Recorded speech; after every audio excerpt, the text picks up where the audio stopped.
abra su Biblia, los que tienen Biblia, si puedes proyectarla también. En Juan, capítulo 12, versículo 20 al 33, y vamos a estudiar este pasaje bajo el tema La hora ha llegado. Aprovechando que estamos hoy domingo de Ramos, un domingo como hoy, Jesús entró a Jerusalén, y cuando entró a Jerusalén, luego de ser proclamado, Él dijo: la hora ha llegado. Este pasaje que vamos a estudiar es un discurso que Jesús dio. Y quiero que miremos en el pasaje 3 cosas que trajo la hora de la llegada de Jesús.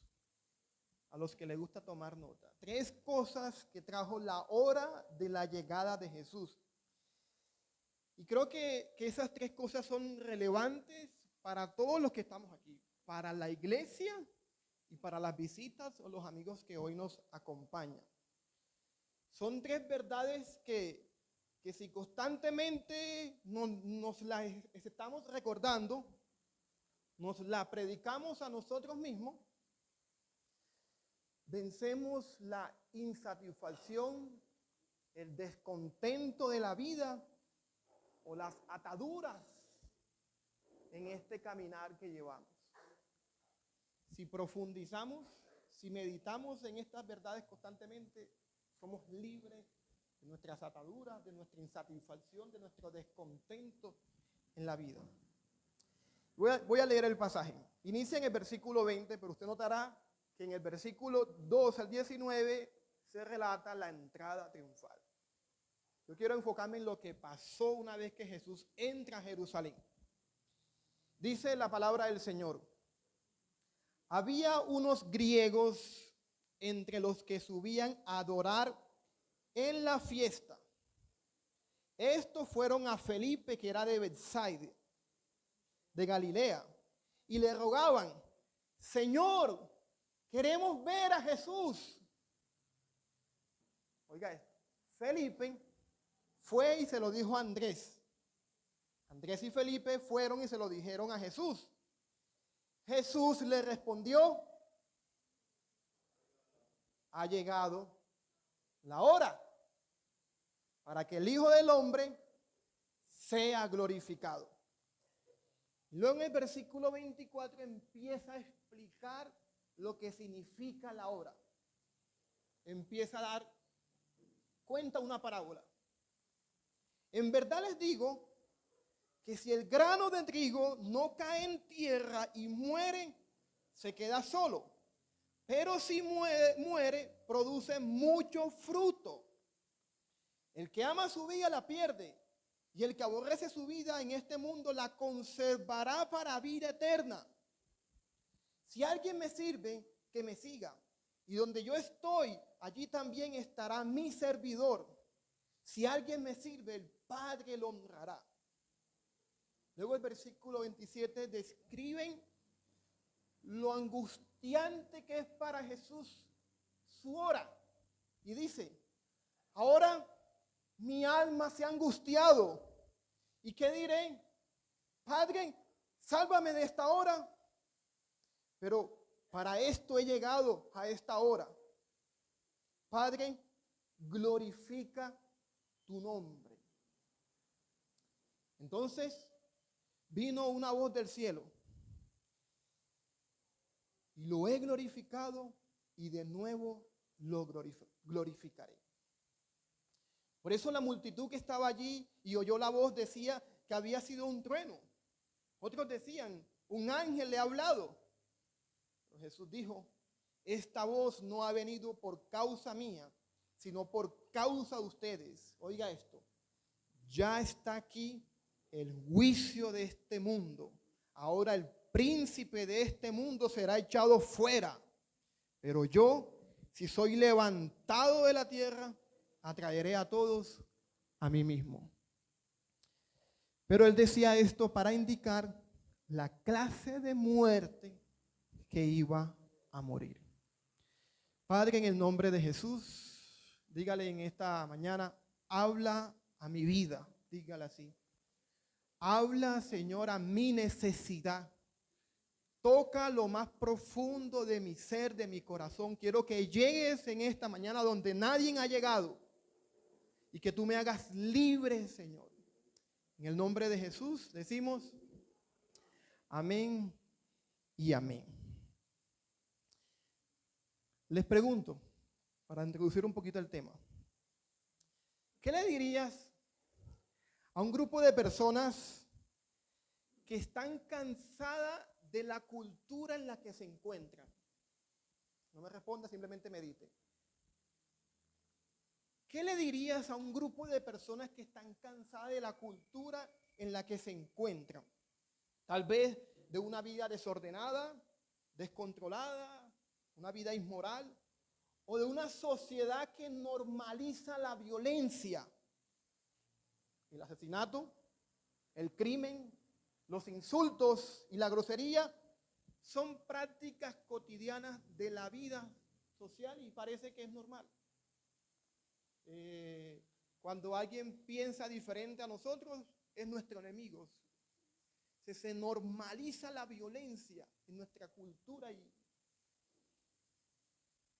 Pero a pesar de eso, estas personas tienen un profundo deseo de conocer a Jesús. Te la cambio. ¿Qué le dirías a un grupo de personas que están insatisfechos por la religión? Han intentado buscar ayuda en Dios y han fracasado. Tal vez por el mal testimonio de algunos cristianos o porque no han encontrado una iglesia que los ayude a crecer.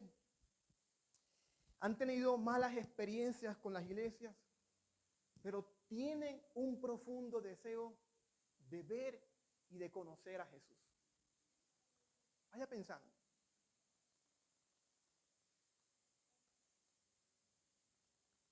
Se la digo de otra manera. ¿Qué le dirías a un grupo de personas que se sienten excluidos por la sociedad o por las personas? Luchan con la discriminación y la violencia racial. No son bien recibidos en los lugares a donde van. Han tenido un pasado tan difícil que a la gente les cuesta creer su cambio. Siempre los miran con sospecha.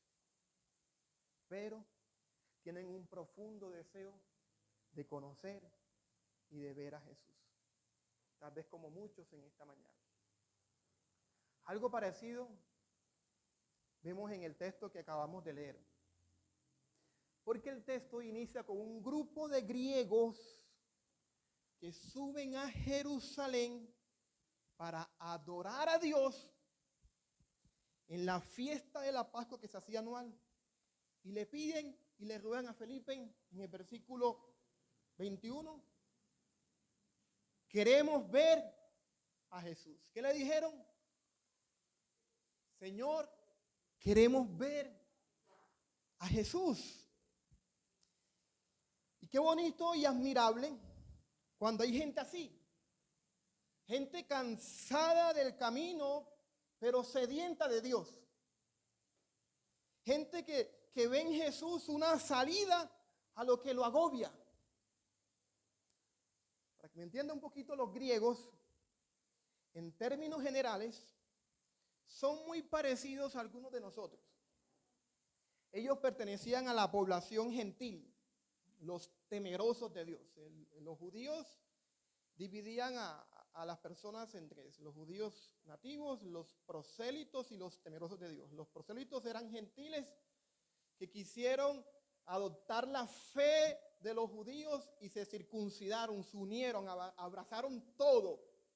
Pero los temerosos de Dios eran gente que tenía una atracción por el judaísmo, venían, compartían las fiestas, pero no se habían comprometido completamente porque no quisieron circuncidarse. Entonces eran temerosos de Dios. Entonces, estos griegos son gentiles, son temerosos de Dios, no han tenido un compromiso radical con el judaísmo, con el Dios de Israel, pero tienen un profundo deseo. Van a la fiesta a adorar, les llama la atención la fe de ellos. Han dejado estos griegos su cultura politeísta, es decir, una cultura llena de muchos dioses. La cultura de Grecia era una cultura enfocada en los ídolos, en los muchos dioses. Y para que piensen cómo nos podemos identificar con ellos. Ellos se caracterizaban por la adoración a muchos dioses, creían en Zeus, en Poseidón, en Hades, en Atenea, Ares. Eran muy religiosos y estaban cansados de esa cultura y por eso les llama la atención el Dios de Israel y deciden abrazar la fe.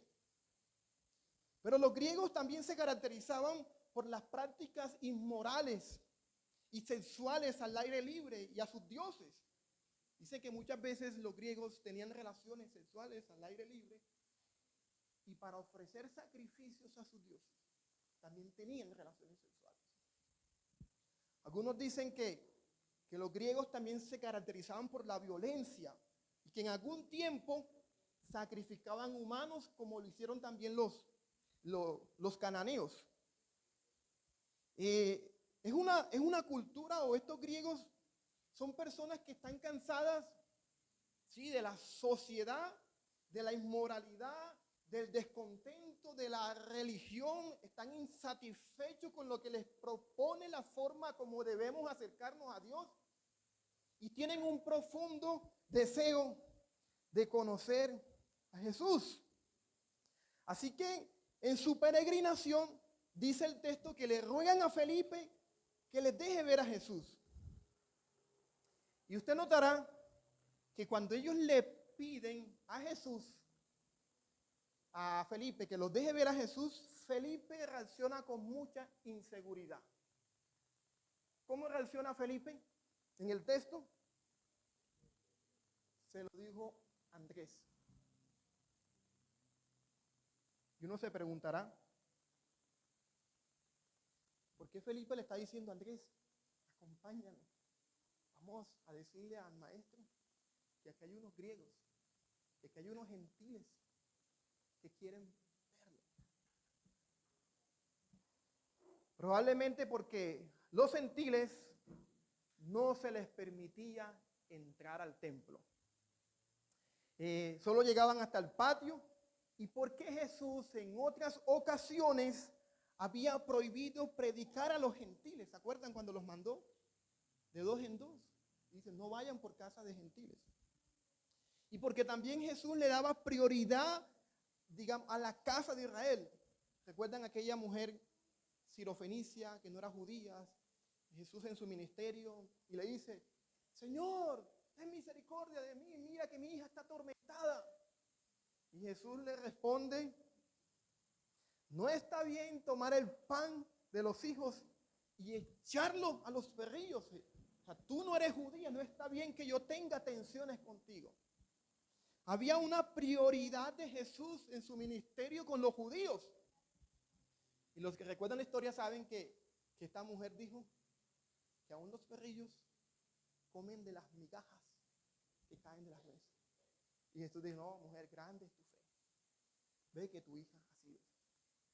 Entonces parece que Felipe tiene esta idea de que posiblemente Jesús va a rechazar a estos griegos porque son gentiles. Jesús no los va a atender. Ellos están evitando en buen términos costeños, una regañada, que los regañen, porque Jesús hablaba así fuerte. Y así que ante la solicitud de los griegos querer ver a Jesús, para sorpresa de los discípulos, Jesús le responde a los griegos, ha llegado la hora. Y ha llegado la hora en que el Hijo del Hombre sea glorificado. Y esto es curioso porque cuando uno estudia todo el Evangelio de Juan, en los capítulos anteriores, Jesús varias veces dijo, todavía no ha llegado mi hora. Y hay una expectativa con la hora. ¿Qué es eso de la hora? Muchas veces quisieron prender a Jesús y dijo, todavía no ha llegado mi hora. Todavía no ha llegado mi hora en que yo sea prendido. Pero cuando llega a Jerusalén y cuando estos griegos quieren verlo, Jesús dice, ya llegó mi hora. Y eso es lo interesante en el texto, porque cuando Jesús explica lo que significa la hora, oiga, eso es relevante para los griegos, pero es relevante para usted y para mí, que luchamos con las mismas ataduras, con las mismas necesidades de los griegos, cansados de una cultura, insatisfechos con la religión. Y Jesús llega a la necesidad de las personas. Y quiero que veamos, en primer lugar, en el versículo 23, que la hora de la glorificación significó la muerte de Jesús en la cruz, trayendo una nueva vida. Eso es lo que significa, en primer lugar, la hora. Dice el versículo 24, en verdad les digo que si el grano de trigo no cae en tierra y muere, se queda solo. Pero si muere, produce mucho fruto. Jesús cuenta esta parábola donde explica que el grano de trigo, para poder producir mucho fruto, tiene que caer en la tierra y morir. Dando a entender Jesús que de igual manera Él tiene que morir, ser sepultado en la tumba y resucitar para impartir una nueva vida. Su hora en la cruz, su muerte en la cruz, vino a traer una nueva vida. Dígame, amén. Para que sea más participativo. Y tal vez usted se preguntará, pero ¿cómo es posible que la muerte de Jesús trajo una nueva vida? ¿Y cuál es esa nueva vida?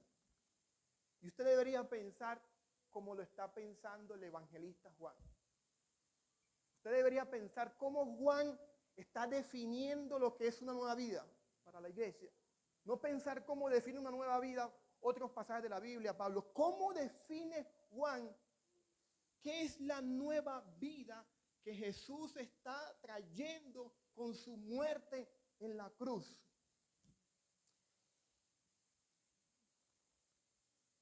Y algo que nos ayuda a esto es pensar en los griegos a los que Jesús les está predicando, unas personas que no tienen acceso al templo, no tienen acceso a la presencia de Dios, luchan con la discriminación, son alejados. ¿Ustedes se acuerdan cuando Jesús entró a Jerusalén que volcó las mesas? ¿Cierto? Se enojó y dijo, no conviertan la casa de mi padre en cuevo de ladrones. ¿Saben por qué hizo eso Jesús? Porque el patio, el templo de Jerusalén está dividido por etapas, ¿cierto? Había un patio donde los gentiles, la gente que tenía atracción, en este caso los prosélitos, temerosos de Dios, por la fe judía, podían entrar. Y los judíos habían cogido el patio para hacer negocios y le estaban impidiendo a los gentiles poder adorar a Dios. Y Jesús le molesta que no se le dé la misma prioridad a los gentiles para que adoren. Entonces, si uno está pensando en los griegos, estas personas que no tienen acceso al templo, y si pensamos en el contexto de todo el Evangelio de Juan, específicamente, aquellos que han leído Juan 17, versículo del 1 al 3. Cuando dice, lo voy a leer. Estas cosas habló Jesús. Esto sucedió cuando Jesús está reunido allí con sus discípulos en la última cena y luego de dar tremendo discurso, ora con sus discípulos, ora al Padre. Y Jesús dice esto en su oración. Estas cosas habló Jesús y alzando los ojos al cielo dijo, Padre, la hora ha llegado. Glorifica a tu Hijo para que el Hijo te glorifique a ti. Por cuanto le diste autoridad sobre todo ser humano, para que él dé ¿qué? Vida eterna a todos los que le has dado. ¿Cómo define el versículo 3 lo que es la vida eterna? Y esta es la vida eterna. Estar allá en los cielos es la vida eterna. ¿Cómo Juan define la nueva vida que Jesús está trayendo a través de su muerte en la cruz? No morir nunca y estar allá en el cielo. ¿Qué dice el versículo 3? Y esta es la vida eterna, que te conozcan a ti, el único Dios verdadero, y a Jesucristo, a quien has enviado. Juan está definiendo la vida eterna como conocer a Jesús. La nueva vida que Jesús trae con su muerte en la cruz es una relación con Dios sin restricciones. Voy a repetir eso. La nueva vida que trae Jesús con su muerte en la cruz es una relación con Dios sin restricciones, porque conocer allí tiene que ver con intimidad, tener una experiencia relacional con el Padre. Jesús está diciendo que de ahora en adelante no va a haber obstáculos para que nos acerquemos al Padre. La cruz va a abrir un camino para que tengamos acceso a Dios y para que lo podamos conocer.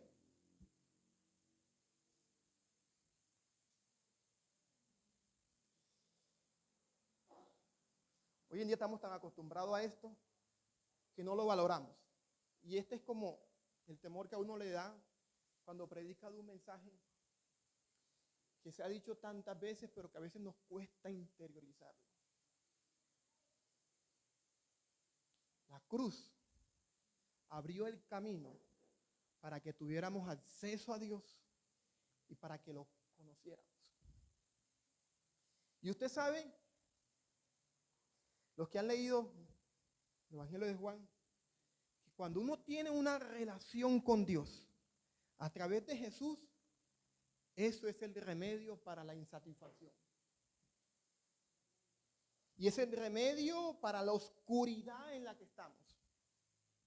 Juan, este evangelista, presenta a Jesús varias veces como el agua que quita la sed de las personas en el capítulo 4. Lo presenta como el pan que sacia el hambre en el capítulo 6. Y lo presenta como la luz del mundo que saca a las personas de las tinieblas para que no tropiecen más en el capítulo 7. La nueva vida que ofrece Jesús a través de su muerte en la cruz sana nuestros vacíos emocionales, mis amados hermanos.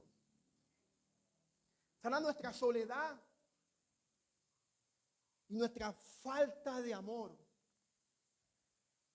Yo no sé si aquí en esta mañana hay alguno que se puede identificar con esto.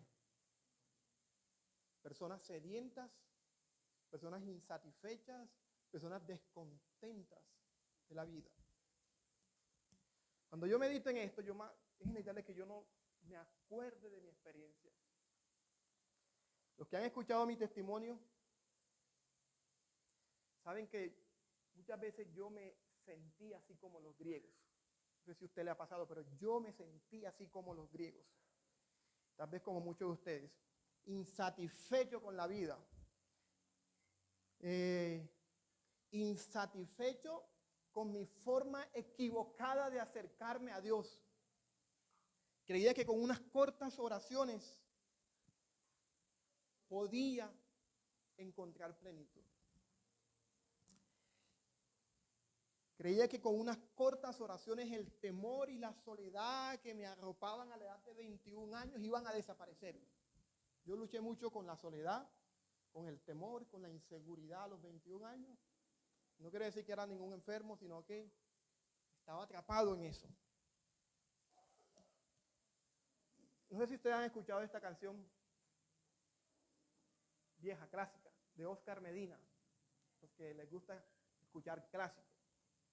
Cuando yo escuché esa canción, esa alabanza, Usted la puede apuntar ahí, la busca en su casa. Y póngase a pensar en eso.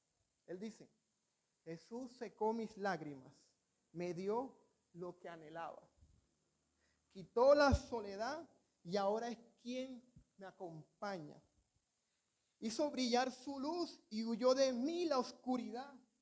Ahora soy feliz cantando de su amor y de su paz.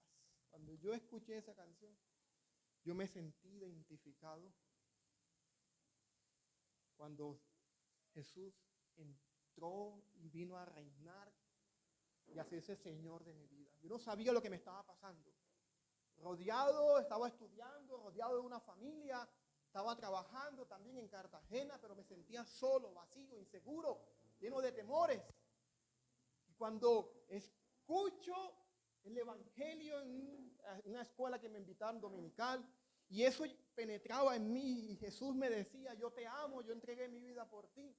Y luego escucho esta canción, no, yo entendí lo que me estaba pasando. Jesús estaba sanando mi corazón, Jesús me estaba libertando. Porque a través de su muerte en la cruz, Él trae remedio para la insatisfacción y el descontento de la vida. La cruz tiene ese poder. Dígame amén. La cruz tiene ese poder. Curar nuestra soledad, liberarnos de nuestra oscuridad.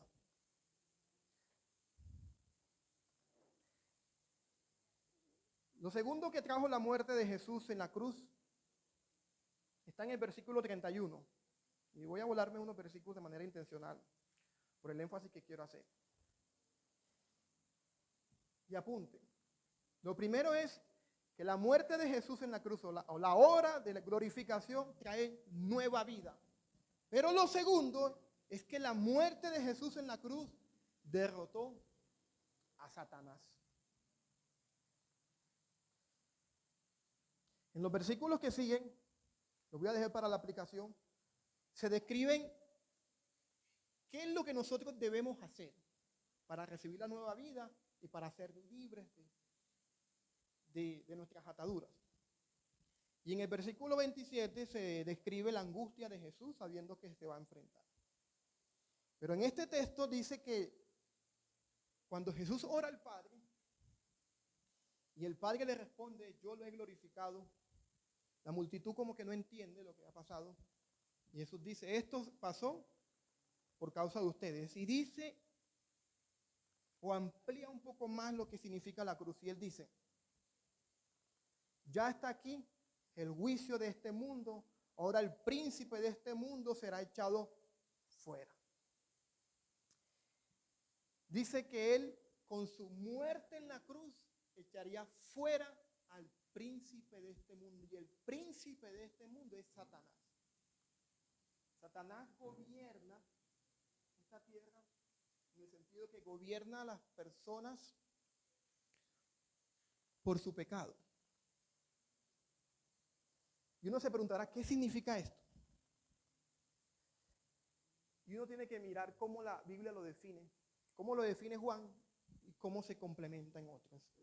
Y esta misma expresión lo dijo Jesús más adelante en el capítulo 16, versículo 11, cuando le dice a sus discípulos que cuando venga el Espíritu Santo, Él los convencerá de juicio, porque el príncipe de este mundo será juzgado.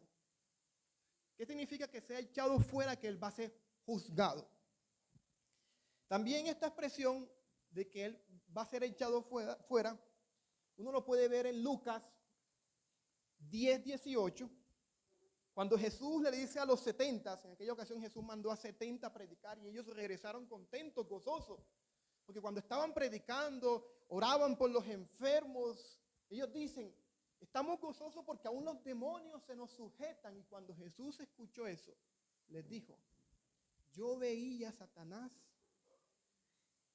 caer como un rayo del cielo. O sea, algo estaba pasando en el mundo espiritual y Jesús lo estaba viendo cuando los discípulos estaban predicando el evangelio o predicando el mensaje, estaban orando por los enfermos. Cuando Jesús estaba obrando a través de ellos, algo estaba pasando en el mundo espiritual. Satanás estaba siendo derrotado. Eso es lo que significa ese versículo. Mientras ellos predicaban y sanaban a los enfermos, dando a entender esto, que a través de la obra o el reinado que Jesús estaba haciendo por medio de los 70, Él estaba siendo derrotado. Piensen esto ahora, porque Apocalipsis, capítulo 12, versículo del 10 al 11, el mismo que escribió Juan, escribió Apocalipsis, y él dice esto. Apocalipsis capítulo 12, versículo 10 y versículo 11. No quiero correr con esto porque quiero que usted interiorice cada uno de estos versículos. Que estudiemos juntos.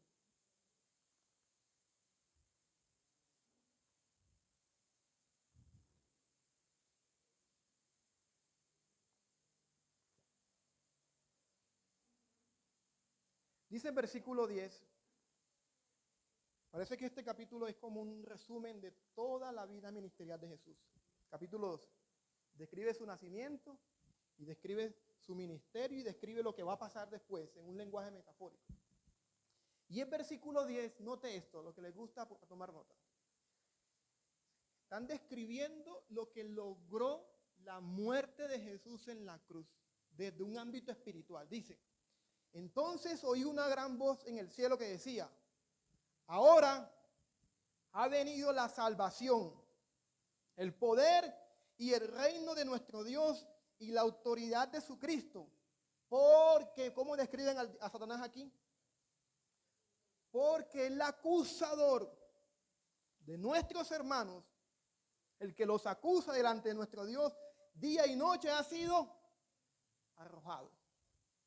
Versículo 11, ellos lo vencieron por medio de la sangre del Cordero y por la palabra del testimonio de ellos, y no amaron sus vidas, llegando hasta sufrir la muerte. Juan nos está diciendo que a través de la muerte de Jesús en la cruz, el diablo fue arrojado. Se describe a Satanás aquí como un acusador. Parece que la muerte de Jesús en la cruz está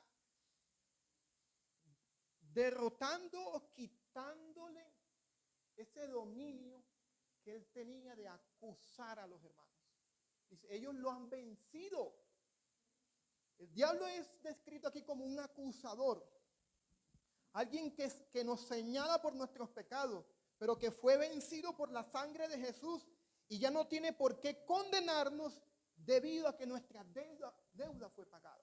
Eso es lo que está diciendo allí Juan. Entonces, con estos versículos uno va armando una definición de cómo Jesús en la cruz derrotó a Satanás. Primero limitó su poder sobre las personas, ya no podía engañarlos más. El evangelio estaba liberando a las personas. Los discípulos estaban predicando y los hacían libres. Segundo, ese ministerio de acusar a los hermanos se estaba quitando. ¿Por qué? Porque ahora, a través de la muerte de Jesús en la cruz, nuestros pecados estaban siendo perdonados. ¿Y de qué me van a acusar a mí si ya mis pecados fueron perdonados?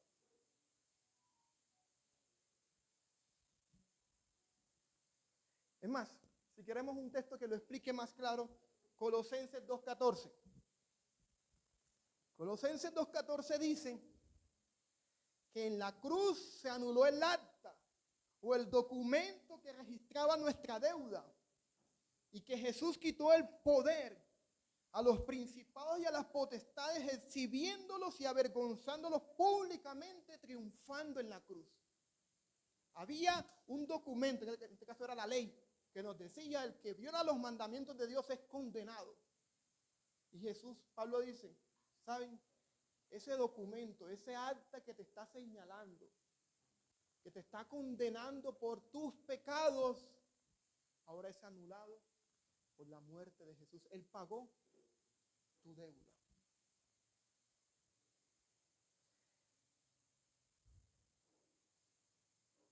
Hebreos 12:14-15 dice que Jesús Mediante su muerte destruyó al que tenía el imperio de la muerte, esto es al diablo, y libró a los que vivían con miedo a la muerte.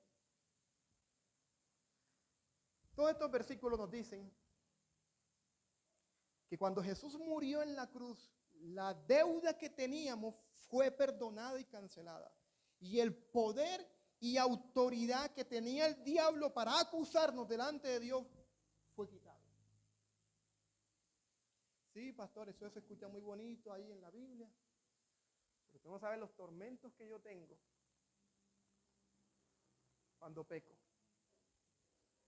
Usted no sabe lo mal que me he sentido muchas veces, lo señalado y lo juzgada que me he sentido cuando peco.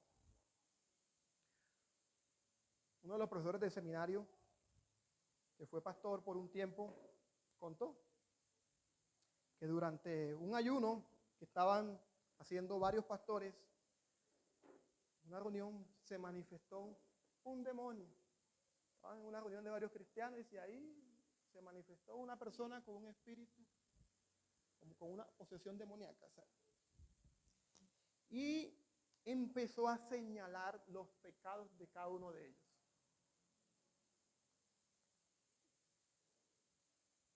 Tú eres un grosero con tu esposa. Tú eres un mal padre. Y empezó a señalar los pecados. Imagínate que le sacan unos trapitos al agua, uno le da pena, se avergüenza, ¿cierto? Y él empezó a señalar. Dice que cuando llegó a él, la persona que estaba poseída, él también como que sintió que le estaba dando como miedo. Y se acordó de varias promesas bíblicas que dicen lo que Jesús hizo en la cruz en contra de Satanás. Y dice que se acordó específicamente de algo que decía el Antiguo Testamento en Zacarías capítulo 3. Porque en Zacarías capítulo 3 se dice que el sumo sacerdote, que representa al líder del pueblo, llamado Josué, estaba siendo acusado por Satanás. Y dice que el ángel de Jehová se levantó y dijo: el Señor te reprenda, Satanás. Le dijo el ángel a Satanás: el Señor te reprenda, Satanás. Dice: ¿no es este un tizón sacado del fuego? Y que sus ropas y que sus iniquidades han sido perdonadas y sus ropas sucias han sido limpiadas. Dice que cuando él recordó eso, él le dijo lo mismo: yo soy un tizón sacado del fuego. Mis vestiduras han sido lavadas por la sangre de Cristo. He sido perdonado de mis pecados. Y dice que cuando él estaba citando las escrituras, ya no hay ninguna condenación para los que están en Cristo Jesús. Esa persona pegó un grito. No voy a pegar el grito aquí para no asustar a nadie, pero pegó un grito esa persona y no pudo seguir señalando y juzgando. Y algo, yo creo que nosotros deberíamos aprender eso. Primero le hablo a la iglesia. Deberíamos aprender eso. Aprender a atesorar la palabra de Dios. Aprender a apropiarnos de lo que hizo la muerte de Jesús en la cruz. Yo he tomado muchos de estos versículos, pero uso también mucho Romanos capítulo 8, cuando dice: ¿quién acusará a los escogidos de Dios? Dios es el que justifica. ¿Quién es el que condena? Cristo Jesús es el que murió, si más aún el que resucitó, el que además está a la diestra de Dios, el que también intercede por nosotros. Si yo empiezo a apropiarme de eso, ¿por qué me vas a acusar? ¿Por qué me vas a condenar? Si Cristo murió por mí, ¿quién nos separará del amor de Cristo? Tribulación, angustia, persecución, hambre, desnudez o peligro de espada. Pero en todas estas cosas soy más que vencedor en Cristo Jesús, por medio de aquel que nos amó. Por eso estoy convencido de que ni la muerte, ni la vida, ni ángeles, ni principados, ni ni lo presente, ni lo porvenir, ni los poderes, ni lo alto, ni lo profundo, ni ninguna cosa creada nos podrá separar del amor de Dios que es en Cristo Jesús, Señor nuestro. Amén. ¿No sabe la libertad que uno experimenta cuando se apropia de lo que Jesús hizo en la cruz? Así que la muerte de Jesús en la cruz derrotó a Satanás en el sentido que le quitó su poder de acusarnos y de condenarnos, porque ya Él pagó nuestra deuda. Quitó ese temor que teníamos a la muerte, porque Él ya venció la muerte por nosotros. Yo estoy seguro que del polvo me levantaré y veré a mi amado, no por lo bueno que he sido. He sido un pecador toda mi vida, pero he sido un pecador lavado con la sangre de Jesús. He sido un pecador que ha sido declarado justo delante de Dios. Los méritos de Cristo se me atribuyeron a mí por la fe en Jesús. Y eso es lo que Él quiere hacer en tu vida. Él te quiere atribuir la justicia de Jesús. Él quiere lavarte de tus pecados. Él te quiere santificar y que vivas una vida plena. Amén. Lo tercero que dice el texto, que me llama la atención, fue lo que más me atrapó, que logró la muerte de Jesús en la cruz, está en el versículo 32. Porque dice que, pero yo, si soy levantado de la tierra, es decir, si soy levantado en una cruz, como veíamos en el drama, ¿qué va a pasar? Atraeré a todos a mí mismo. En otras palabras, la cruz es como un imán que nos atrae y nos enamora de Jesús. La cruz es como un imán que nos atrae y nos enamora de Jesús. Yo quiero que usted se pregunte, ¿por qué?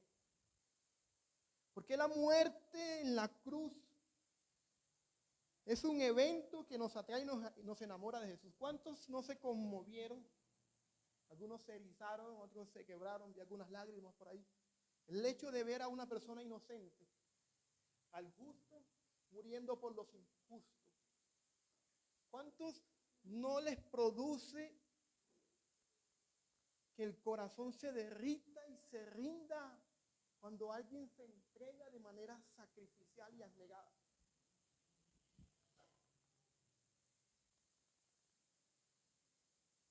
A veces es difícil ilustrar esto.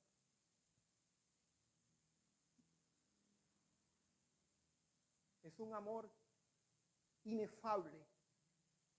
Inefable es un amor que no se puede describir con palabras. No sabemos a veces cómo expresar lo que produce Él en nosotros al entregarse siendo inocente. Yo pienso que la cruz tiene esa capacidad de atraernos y enamorarnos de Jesús, porque cuando Jesús se levantó, cuando Él fue levantado en la cruz, se reveló para la humanidad la máxima expresión de amor que pueda existir. Cuando Jesús fue levantado, se reveló para la humanidad la máxima expresión de amor que pueda existir. Y un amor incondicional, un amor sacrificial, un amor inefable que no se puede explicar, porque Él, siendo justo, muere por los injustos. Cuando el amor se revela de esa manera, mis amados hermanos, cuando el amor se nos revela, oiga esto, se nos revela. Porque una cosa es tener la información que te enseñaron en la escuela, en la universidad. Dios me ama.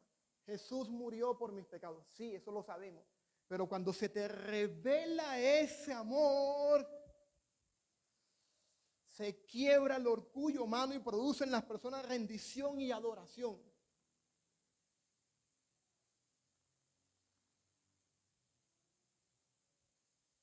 El drama que acabamos de escuchar lo ilustra muy bien. Hay una frase que dice: Jesús pudiendo bajar de la cruz, tú preferiste morir en obediencia al Padre y por amor a mí. Dice, te adoro, Cordero de Dios, me rindo ante ti y hoy crucifico mi ser. Sé tú hoy en mí, en obediencia al Padre, yo te serviré por amor a ti. No.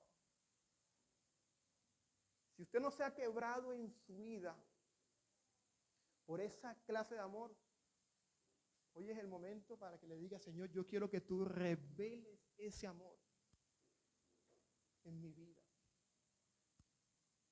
Yo quiero que tú reveles ese amor en mi vida.